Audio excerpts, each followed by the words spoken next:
I lost my baby, and then I heard my husband say love to someone else. In that moment, my world shattered. Betrayal, pain, emptiness. I thought it was the end, but I had no idea fate had other plans. One cold evening when I was drowning in my own thoughts, I jumped into freezing water to save a child, and with him, I saved myself. His father, a man carrying his own grief. He lost his wife. I lost my belief in love. But sometimes, through loss we find something real. New love, a real family, a second chance. I was terrified to become a mother again, but this time life gave me what I fought for. And now I know, sometimes you have to lose everything to finally find true happiness. Love Stories Max. Welcome to my channel. Enjoy watching, friends. He said love, but not to me. My name is Grace, and honestly, a year ago I would have said I was a happy woman. Daniel and I had been married for 4 years. Our house, bright with large windows overlooking the garden, was a wedding gift from my parents. I still remember the first time we walked inside.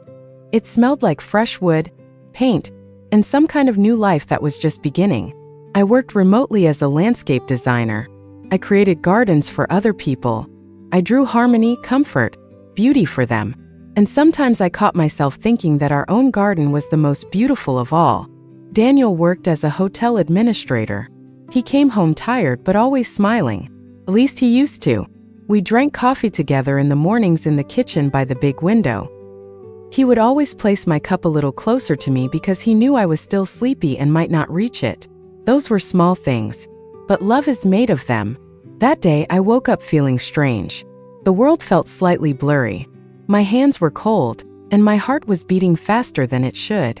I thought maybe I was just tired. But the test, 2 lines. I stared at them for a long time, sitting on the cold bathroom tiles. My fingers were trembling, and suddenly I started laughing, and then crying. At the same time, Daniel, I called softly. He ran in, still sleepy, his hair messy. I just handed him the test, and that moment, I remember it in every detail. The way his eyes widened, the way he didn't understand at first. And then he hugged me so tightly I could barely breathe. We're going to be parents. We laughed. We cried. We talked about names, about the baby's room, about how our lives would change. I was happy, or at least I thought I was. The first weeks felt like a soft, warm blur. I worked less, walked in the garden more often. I even started planning a little corner for our baby. A bench, flowers, something light and full of warmth. But then, everything stopped. Suddenly, cruelly, silently. The doctor said something about it happens, stress, natural process. And I just lay there staring at the ceiling, feeling something inside me disappear. Like something became empty inside me, physically, and even more emotionally. After that, the house stopped feeling like home. The same walls, the same windows, the same garden, but everything felt чужим. I couldn't work anymore. I opened my laptop and just stared at the screen. Coffee lost its taste. Mornings lost their meaning. I cried quietly, always quietly, in the bathroom, at night, when Daniel was asleep. First he supported me. He hugged me, said we would try again, that everything would be okay. But over time, he began to drift away. 3 months passed, but the pain didn't. It just settled deeper inside. I learned to smile, learned to say, I'm fine. But inside I wasn't. That evening I came back from a walk. It was chilly, and the wind gently moved the branches in our garden. I opened the door and was about to call Daniel, but I heard his voice. He was speaking softly, gently, not the way he had been talking to me lately. Yes, see you tomorrow. Okay, love. I froze. That word, love, it went straight through me. I walked into the kitchen, pretending I hadn't heard anything. Who was that? I asked calmly. He didn't even look at me. My mom. And in that moment, something inside me finally broke. Not loudly, not dramatically, just quietly. When he went into the shower, I sat on the couch for a long time. His phone was lying next to me. I didn't want to take it. I really didn't. but my hands reached for it anyway. The screen lit up. Name: Nicholas Auto Shop. I opened the chat, and everything fell into place. No screaming, no drama, no explanations. There were words there he hadn't said to me in a long time. Warm, alive, tender, and not for me. I didn't cry. It's strange, but I didn't.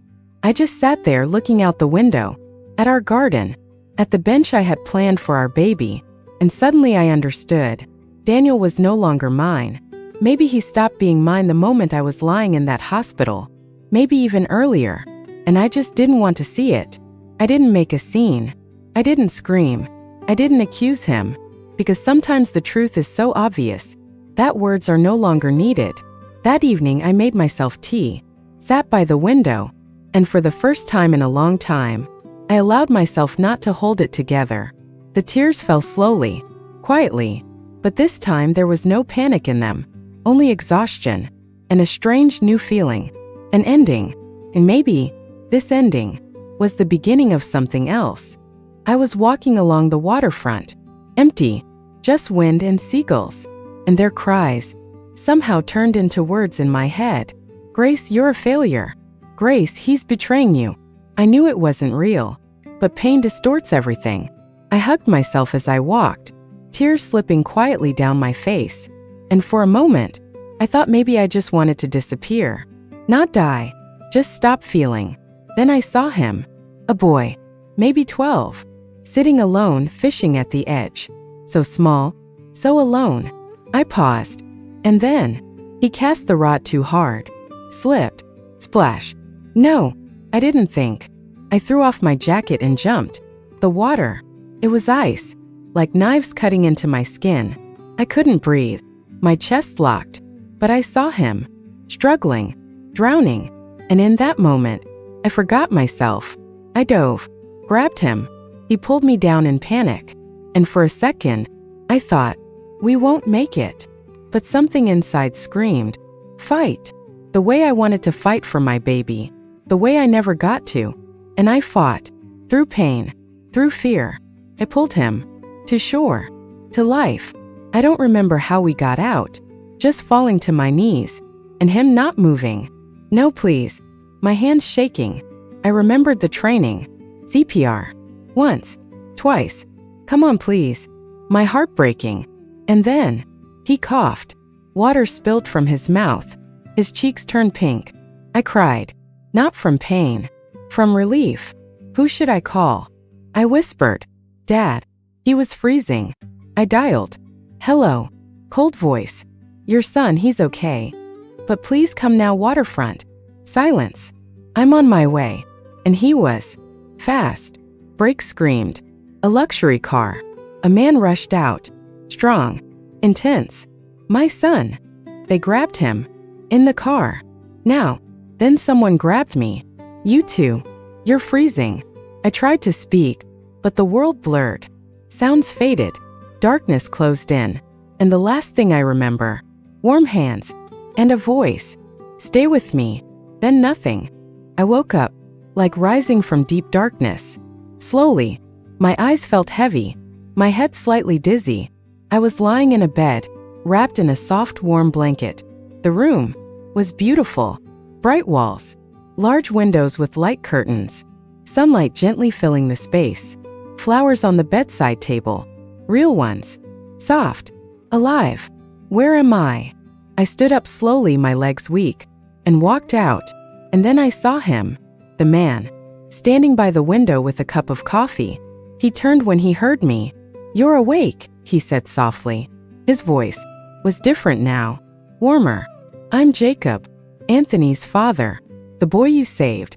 I stayed quiet, still processing everything. I'm very grateful, he continued. You saved my son. His eye, tired but sincere. How are you feeling? I'll call my doctor. I shook my head slightly. No, it's okay. I'm Grace. And suddenly, he froze, like that name meant something. Is Anthony okay? I asked quickly. He nodded. He's in the hospital. Pneumonia. But he'll be okay. Because of you. Because of you. Those words felt strange. Like Maybe I was still capable of saving someone. At the hospital, Anthony looked so small, but alive. "It's you," he whispered. "You saved me." I smiled gently. "You're strong. What's your name?" "Grace." And suddenly, Grace, like my mom. Silence filled the room. Later at the restaurant, warm light, candles, soft music. "Anthony's mother," Jacob said quietly. "She died 3 years ago. Cancer." I lowered my gaze. Her name was Grace. I froze. She was the warmest person I knew. And I was always busy. He sighed. "I run a large real estate company. Always working." His voice softened. "I promised my son I'd take him fishing, and I kept postponing." A pause. "I don't want to live like that anymore." He looked at me. "I want to be a real father." Then he smiled slightly. "And you know something strange?" "What?" "Your name is Grace." "Yes, just like hers." Silence. "Maybe it's a sign." And for the first time in a long time, I felt something quiet inside my heart. Not pain, not emptiness, but hope. I don't remember the exact moment I let Daniel go. It wasn't loud. No dramatic tears. No fights. Just one quiet realization. I was no longer holding on. Our divorce was silent, just like the end of our love. And strangely, it didn't feel like failure. Felt like freedom. A month later, I stood in a white dress again. But this time, everything felt different. Our wedding was small. Jacob's garden. Soft sunlight filtering through the trees. A gentle breeze. The air smelled like flowers and new beginnings. I walked slowly down a path covered in rose petals. And ahead of me, Anthony, laughing, throwing petals everywhere, sometimes missing completely.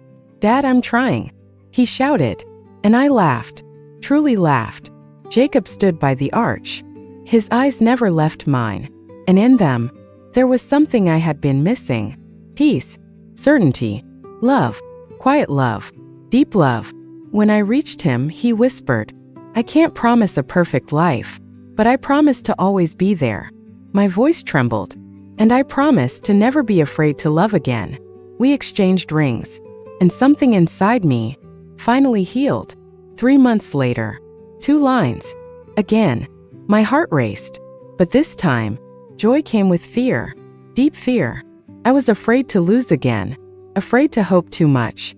Jacob held me, gently, firmly. "We'll go through this together."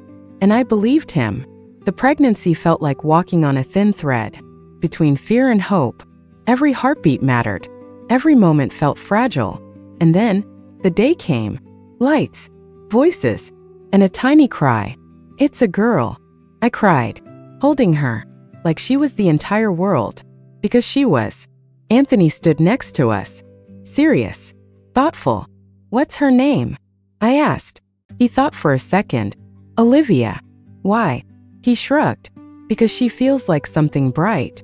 I smiled through tears. "Olivia it is." And from that moment, we became a real family. Weekend fishing trips. All of us together. Anthony teaching me. Jacob laughing. Olivia sleeping wrapped in a blanket. The wind, the water, the light, and my heart, finally full. Our home filled with laughter, footsteps, quiet evening talks, unspoken love. Sometimes I sit by the window, look at the garden, and think, life doesn't break us.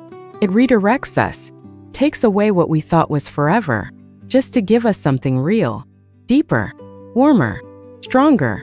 I lost, I broke, I cried, but I learned to love again. And now I know, sometimes an ending is not a tragedy. It's the beginning of a life, worth everything you've been through. Thank you for watching. Subscribe to my channel so you don't miss new stories. And also write in the comments how you liked this story on a scale of 1 to 5. Watch the following video and enjoy watching.